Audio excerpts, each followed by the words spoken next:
Vamos a analizar el tema de las generalidades de las sociedades mercantiles en nuestro país, principalmente recordando que las sociedades mercantiles constituyen una de las formas esenciales de organización empresarial en México y que a través de ellas dos o más personas unen esfuerzos, recursos o capitales para realizar actividades económicas con fines de lucro. Estas sociedades son fundamentales para el desarrollo económico del país,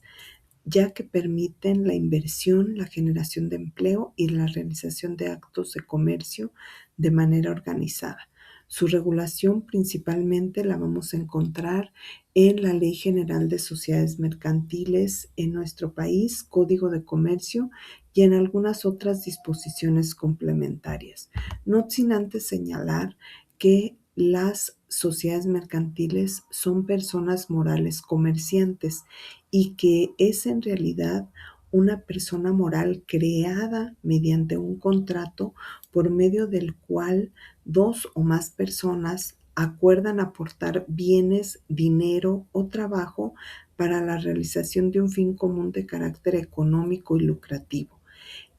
Por lo tanto, toda sociedad mercantil adquiere personalidad jurídica propia distinta a la de sus socios, por lo que puede adquirir derechos, contraer obligaciones y responder por sus actos con su propio patrimonio. La naturaleza jurídica y la conceptualización como tal de las sociedades mercantiles la vamos a encontrar principalmente en dos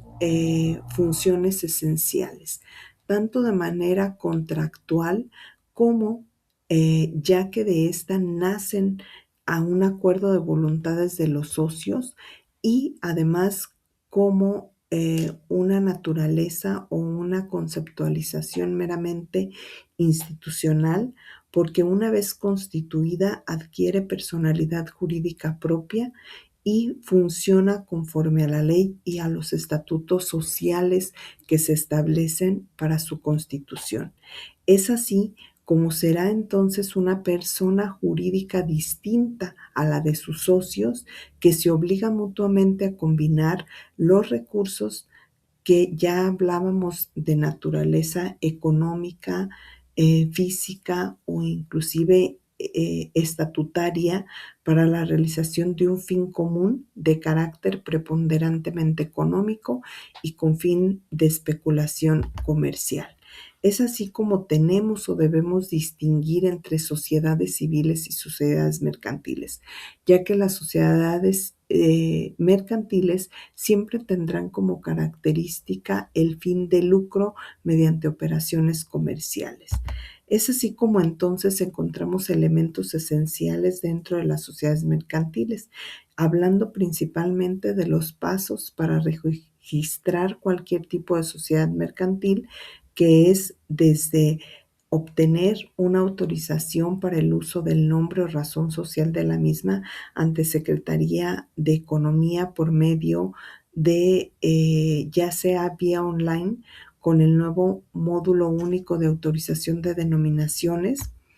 además de registrar la sociedad mercantil. Una vez que la autoriza, deberá obtenerse la elaboración del acta constitutiva con los estatutos sociales en función a las necesidades y a los objetivos de los socios, que se integrará para la protocolización ante un notario público o corredor público, además de registrarla también en el Registro Público de Comercio y en el Servicio de Administración Tributaria para obtener el Registro Federal de Contribuyentes de la propia sociedad, que es independiente de la de los socios o del representante legal. Y finalmente también registrar a los trabajadores de la empresa o de la sociedad mercantil, si es que así lo hubiese, ante el Instituto Mexicano del Seguro Social. Dentro de sus elementos esenciales debemos señalar principalmente algunos atributos importantes, como es el consentimiento mismo, que nace o se da de la asociación valga la redundancia, de los socios para obtener esta personalidad jurídica diferente a la propia y entonces así conformarse para constituir una sociedad, un objeto social que serán las actividades propias económicas que va a realizar la sociedad, las propias aportaciones, la duración, el fin lícito que debe conseguir la sociedad, la forma legal que se le dará a la propia sociedad y que interviene principalmente dentro de lo que es también el patrimonio de la sociedad, las reservas legales y los casos de disolución de la misma. Dentro de estas atribuciones, entonces, hablamos de una personalidad jurídica propia, distinta a la de los socios que establece el artículo segundo de la Ley General de Sociedades Mercantiles, con un nombre, un domicilio y una nacionalidad propia. Y aquí se entra a la distinción entre empresa y sociedad mercantil, dado que la sociedad mercantil va a establecerse, como bien lo señala el Código de Comercio en su numeral 2, así como el artículo 17 y 18 de la Ley General de Sociedades Mercantiles. Esta distinción surge principalmente de que una persona moral se constituye como sociedad mercantil y que es necesario establecerla de esta manera para poder identificarla que cumpla con lo establecido en el Código de Comercio. Y también tiene derechos importantes como derechos patrimoniales y derechos corporativos dentro de lo que es la sociedad mercantil. Además de que debe contar con un nombre específico, así lo señala y lo establece la fracción tercera del artículo sexto de la Ley General de Sociedades Mercantiles, donde establece que debe ser una razón social o denominación social. Además establece lo que señala como una marca, denominación social o razón social, dado que la denominación social va a establecer e identificar a la empresa con ciertas características importantes y así como lo dotará de lo que se especifica o se aporta como o conocemos como la personalidad jurídica de la sociedad, donde se va a identificar este nombre o razón social que puede libremente usarse y que se señalarán en las siglas que establece al final del nombre o la denominación con las siglas SADCB, por ejemplo, si fuera el caso de una sociedad anónima de capital variable, o SDRL, Sociedad de Responsabilidad Limitada, o SC, Sociedad Cooperativa, etcétera. La diferencia, pues, señala principalmente en las razones sociales. Forzosamente deben incluir nombres personales o apellidos de uno o más socios, mientras que la denominación social no podrá incluir nombres propios, sino que tendrá que ser un nombre inventado o simplemente seleccionar alguna sigla distintiva al negocio. Puede hablarse que esta será de una manera libre. También deberá contar con una nacionalidad, ya que el artículo quinto de la Ley de Nacionalidad y Naturalización habla una distinción entre sociedades mercantiles mexicanas y sociedades mercantiles de carácter extranjero. Las extranjeras deben de cumplir con ciertos requisitos que establece la propia ley, como constituirse de acuerdo a las leyes de su país de origen, pero establecer o deben de cumplir con las obligaciones que establecen las leyes mexicanas y se otorgan 15 días para otorgar un permiso como tal.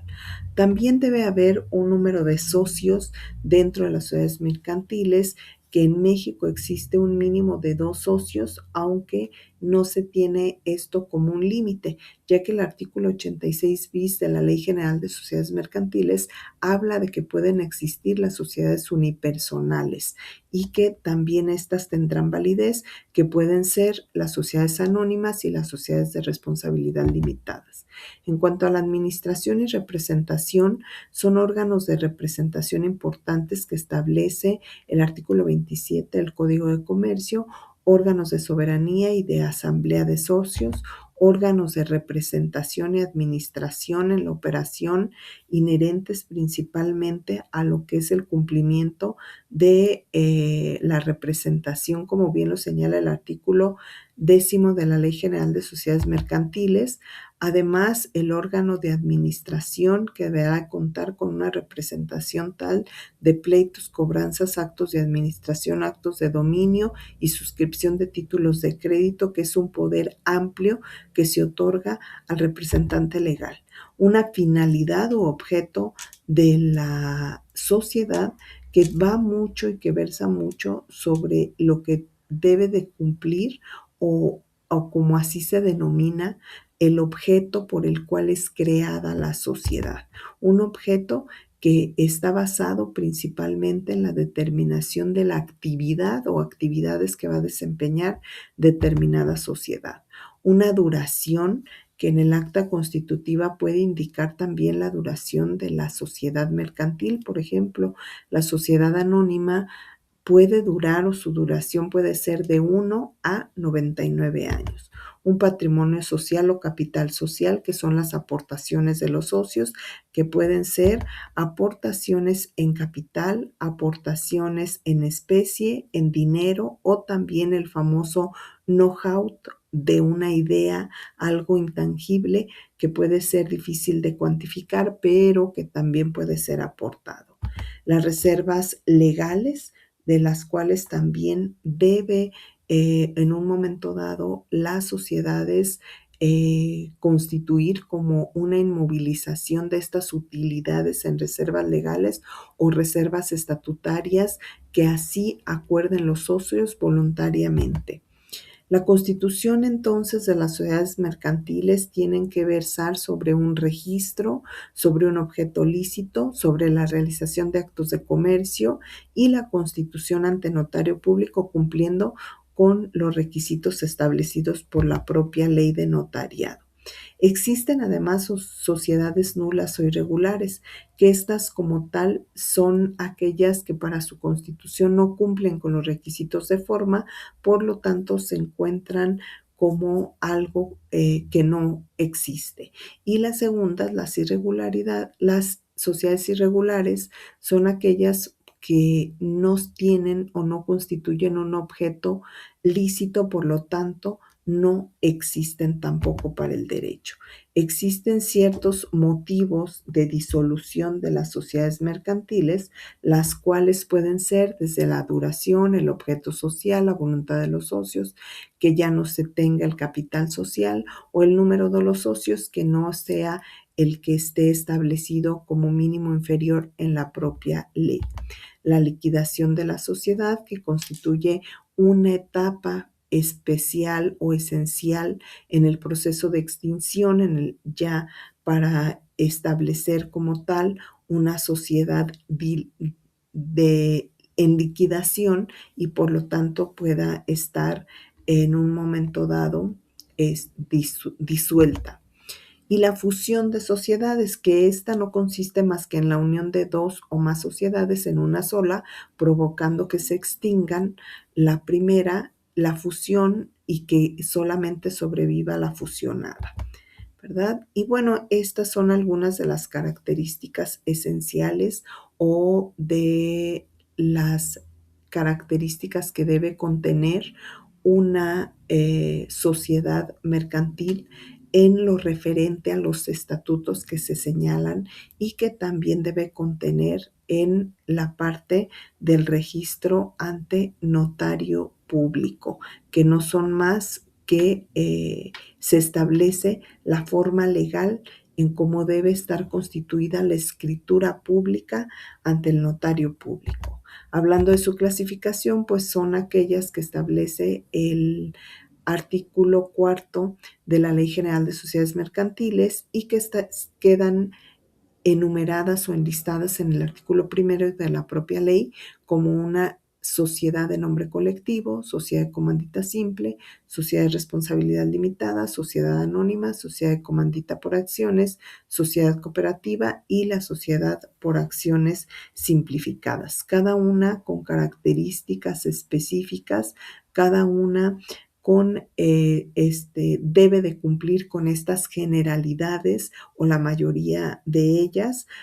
como es el caso importante señalarlo de esa manera.